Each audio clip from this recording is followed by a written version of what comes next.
విద్యుత్ శాఖ మంత్రి గొట్టిపాటి రవికుమార్ ఒంగోలులో పర్యటించారు. అక్కడ పలు అభివృద్ధి కార్యక్రమాలకు శంకుస్థాపన చేశారు. దీంతో పాటు ఒంగోలు నగరంలోని హౌసింగ్ బోర్డు వద్ద 4.50 కోట్లతో నూతనంగా నిర్మించనున్న సబ్ స్టేషన్ కు శంకుస్థాపన చేసిన ఆయన మంగమూరు రోడ్డు జంక్షన్ వద్ద 11 కోట్లతో నిర్మించనున్న పనులకు శంకుస్థాపన చేశారు. గత ప్రభుత్వంలో నాసిరకం మందు అమ్మి సొమ్ము చేసుకున్న వారందరికీ శిక్ష పడుతుందన్నారు. దేశంలో ఎక్కడా చేయని విధంగా తల్లికి వందనం కింద ఒక్కరోజే 10,000 కోట్ల రూపాయలు చెల్లించడం జరిగిందని గుర్తు చేశారు.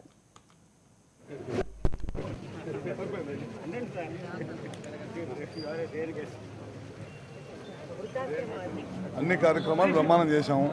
దేశంలో ఎక్కడ ఈయన విధంగా ఒకరోజే తల్లికి వందనం అనే కార్యక్రమం ద్వారా 10,000 కోట్ల రూపాయలు పిల్లల అకౌంట్లు వేసిన ప్రభుత్వం ఏదైనా ఉందంటే ఈ భారతదేశంలో ఒక చంద్రబాబు నాయుడు గారి ప్రభుత్వం తప్పక మరొకటి లేదు.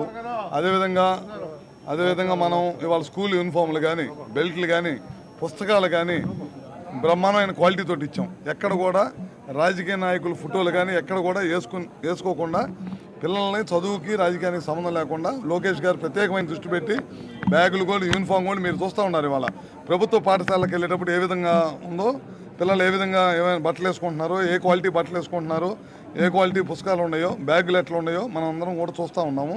ఈ ప్రభుత్వం ఏ కార్యక్రమం చేసినా చిత్తశుద్ధితో పనిచేసింది అనమాట. స్మార్ట్ మీటర్లు ఆ రోజు రైతులకి మేము బిగించమని చెప్పాము, బిగించట్లేదు. ఎక్కడ కూడా రైతులకైతే ఎక్కడ పెట్టట్లా. ఎక్కడైతే ఇండస్ట్రీస్ కమర్షియల్ ఉందో వాటిని స్మార్ట్ మీటర్లు బిగిస్తూ ఉన్నాము. ఎక్కడన్నా ఏదన్నా ఇబ్బంది వచ్చినా సరే ఇమీడియట్గా మా అధికారులు ఇమీడియట్గా వస్తారు. దాన్ని ఏదైనా ఉంటే చిన్న ఎప్పుడైనా కొత్త ప్రోగ్రామ్ తీసుకునేటప్పుడు చిన్న మిస్టేక్స్ వస్తే కనుక వాటిని సరిచేసి చేస్తారు. కానీ ఎక్కడ కూడా ఎక్కువ బిల్లు వచ్చినట్టు కానీ ఎక్కడ కూడా చేయము. ఏదైనా ఇట్లాంటి ఇబ్బందులు వచ్చి పర్సనల్గా ఏదైనా 1-2 ఇబ్బందులు వచ్చినా సరే తప్పకుండా చేస్తాం. అపోజిషన్ వాళ్ళు కొంతమంది కావాలని దుష్ప్రచారం చేసేసి వీటి మీద ఎక్కువ కరెంటు బిల్లు వస్తున్నాయి అనేది ఒక చెడు ప్రచారం తీసుకోండి. ఎక్కడన్నా చిన్న పొరపాట్లు జరిగితే దాని ప్రభుత్వం బాధ్యత తీసుకొని ఖచ్చితంగా దాన్ని సాల్వ్ చేసే బాధ్యత ఈ ప్రభుత్వాన్ని.